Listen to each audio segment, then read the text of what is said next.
Is your Dodge Nitro's alarm going off randomly?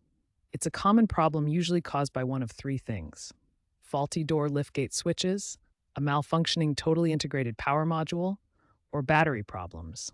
First, check your door and liftgate switches. These can corrode or wear out, sticking in the ajar position and triggering the alarm. Use a multimeter to test for continuity. A good switch should show continuity when closed and none when open. Next, consider your TIPM. This module distributes power and can cause false alarms due to erratic voltage. Scan for diagnostic trouble codes using a scan tool. Codes like B1150, door ajar, or U0140, TIPM communication error, are key. Finally, inspect your battery. Weak batteries or loose connections can cause voltage drops, mimicking an open circuit. Ensure your battery holds a charge above 12.6 volts. Addressing these three areas will usually pinpoint the culprit. If a door or liftgate switch is faulty, replace it.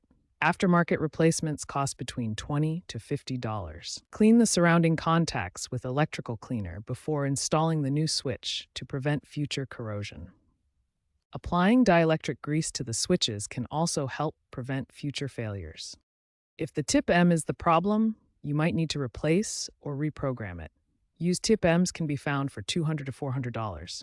Professional reprogramming is recommended to avoid new errors. The TIPM includes connectors for various circuits, including door lock switches.